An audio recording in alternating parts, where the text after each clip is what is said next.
Adding questions to TV for Education videos. Hi everyone, my name's Quentin and welcome to the TV for Education teacher training series. Today we're going to be learning all about how we can add questions into our videos and then send that as a learning object back home to our students. So today, if you haven't already joined in or seen the previous video all about how do I actually log into the system, make sure that you go ahead and catch up on that, especially if you don't know what the URL is of your site. Okay, really quickly, if you don't know what the URL is to your Smart Suite or TV for Education system, jump over to functionalsolutions.com.au and click the login button on the top right hand corner. Okay, for more information, as I said, jump onto episode 1 of this series and you'll be able to find out all about that. Alright, so let's jump into the training today. I'll just quickly switch my screens around. Okay, and we're going to have a look at, as I said, how do we add questions to our TV for Education contents. Okay, so we've gone through TV for Education and we've found a couple of videos that we think are going to be really good for our students to use for a particular topic that we're trying to teach or an assignment that we're trying to get them to complete. All right, we want to send those home to our kids, but at the same time, we want to make sure that they have a little bit of comprehension on those videos. We want to be able to send something back home with them that is going to allow them to answer some questions so that we can validate, yes, they have watched it, number one, and number two, they have understood the principles that we're trying to get across. Okay, so the way that we do that is through a function within Smart Suite and TV for Education called Smart Classrooms. Okay, so once we've found the videos that we want, we click on the system menu, top left hand corner. We come down to the Smart Classrooms option and we click Create Lesson. Now this is going to enter into the new lesson mode. Okay, it's going to ask us for a title for our lesson or our learning object. So we can go ahead and type that in.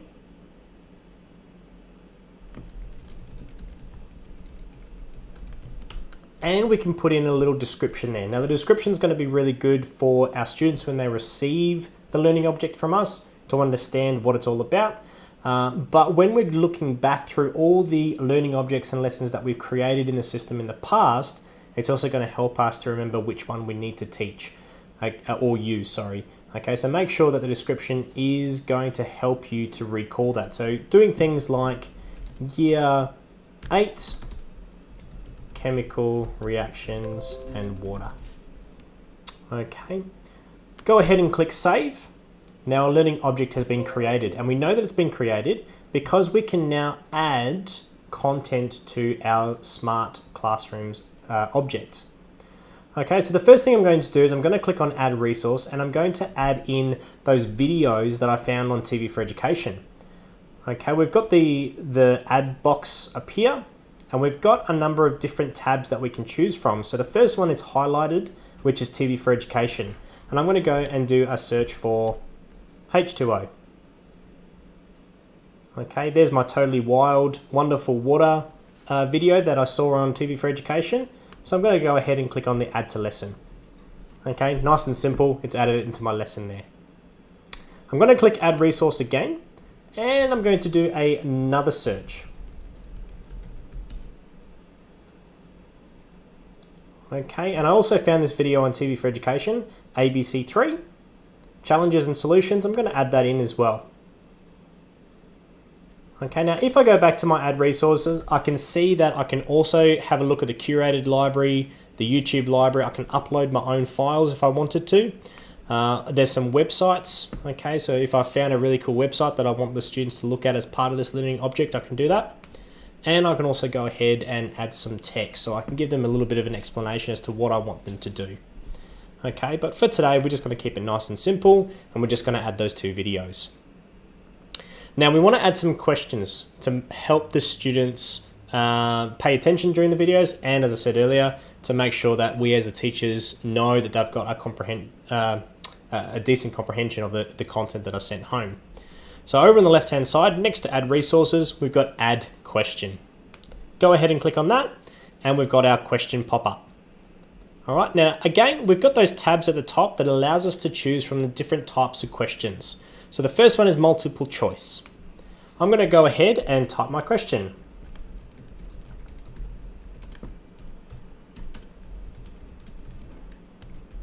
Okay, what does the letter H stand for in H2O? If we want to give the students a bit of a hint,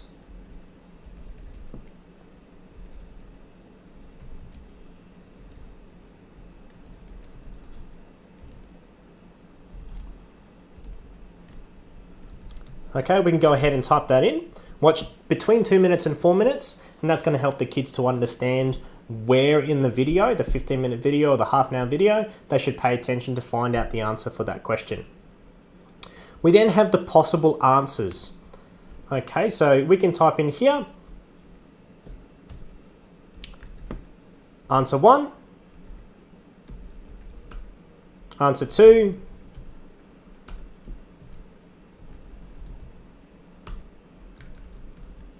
okay. Because Smart Classrooms also automatically validates the answers that the students submit, we now also want to tell the system which of these answers is the correct one. So all we need to do is click on the X next to the correct answer, and that changes it to a tick. So with multi-choice, we can have more than one option as a correct answer. And if the students don't answer all of them as, or select all of them as the correct answers, the system will automatically mark it as incorrect because they didn't select all of them. Okay, so we're going to go ahead and click hydrogen. Once we've added that in, we go ahead and click save question. Okay, and you can see there's my question, there's the little hint, and there's the boxes that they can now answer. Now, what we want to do is we want to move this video here to the very top, and then we want the question to appear underneath it. Okay, with the totally wild, wonderful water to be the third object. So we can go ahead and using the arrows on the left-hand side of the objects, push that particular video to the top, and then go to our question, click the up arrow, and move that question. So now when the kids receive this, this is what they're going to see. They're going to see the video first, then they're going to see question number 1, and then another video. Okay, if we wanted to go ahead and add another question in, click on add question. We can go to a yes, no, or a true, false.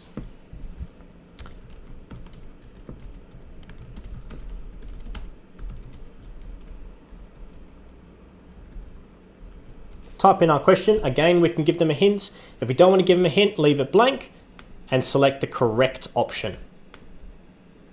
Save that. And again, if we want that question to appear before that last video, go ahead, click the up arrow, and that moves it up for us. Okay, the last question or type of question that we can add is the missing word question. Okay, now the way that we deal with this is to basically start typing a sentence.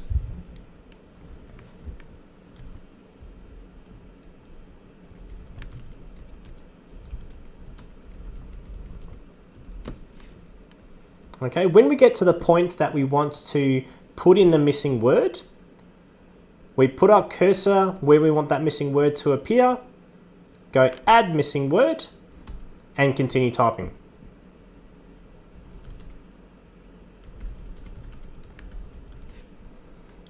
Okay. In that box, we type the correct answer. Okay, again, we can put in some hints and then we go save question. Now, when that loads for the students, what they're going to see is a blank box. They're not going to see the correct answer. Okay, so just make sure that when you're editing those, and on the left-hand side, if I go and edit it, you place your cursor where you want that missing word to appear. You type the correct answer in the box on the edit form. Okay, and then you hit save. Nice and easy. Okay, so I've now gone and created my videos and my questions that I want to send home to my students. Now, from here, how do I get that home? Now, before we continue, there's no need to save the lesson or the object that we've created. It saves as we're working. Okay, so you don't need to worry that you're halfway through and all of a sudden my computer loses battery or the internet drops out and I've lost all that work. Smart Suite and TV for Education saves on the fly for you, so you don't need to worry about that. Okay, now how do I get that to my kids? Well, down the bottom in the toolbar, we've got a share button. So if I go ahead and click on that, it's going to give us the share page. Now, the share page has a few parameters that we need to consider when we are going to send this home to our kids.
Sorry everyone, I just lost my connection.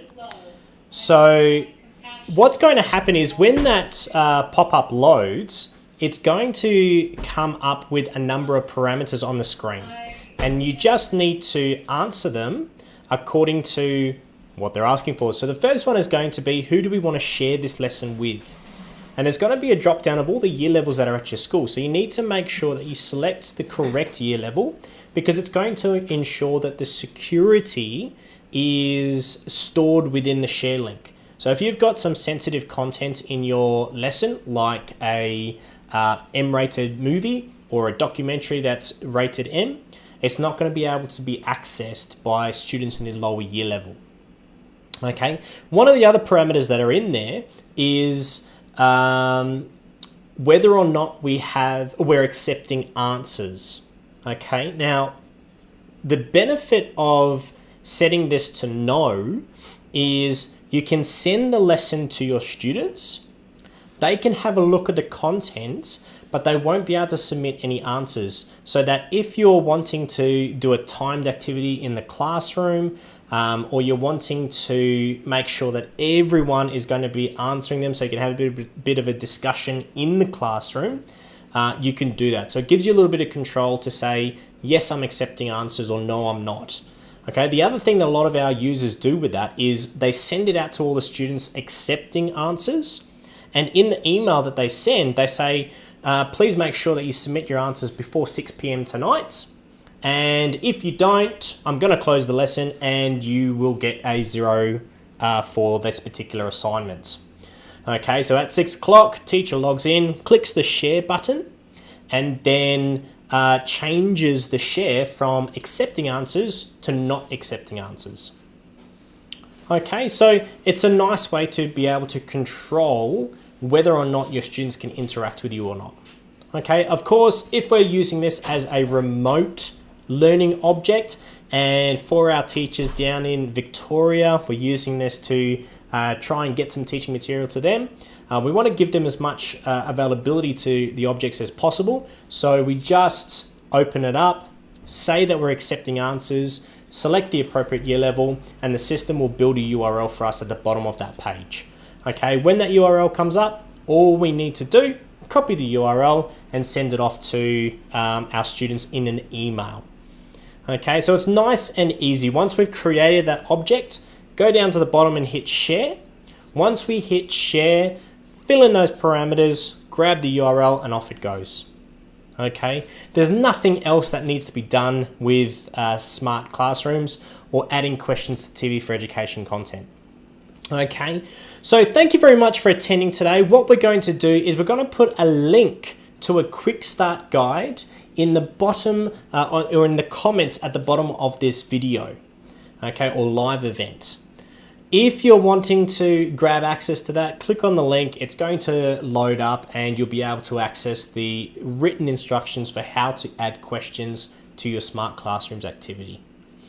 Okay, now join us tomorrow. We are going to be going through editing the videos that we've now just added to our learning object. So instead of putting in a hint where we say, okay, here's a 15-minute video, I need you to watch between 2 and 4 minutes. What you can actually do is through the platform, you can edit just that 2 to 4 minutes and you can save that to your digital object. When the kids come in and they hit play, that's all that's going to play for them. Okay, so if you're really interested in that, come along, join us for tomorrow's session. We're going to go through that. And then on Friday, we're going to go back and have a look at, now that we've sent all of this to my students, how am I going to be able to see the results of all my kids? Okay, once again, my name is Quentin. Thank you so much for joining us today, and really looking forward to catching up with you again tomorrow.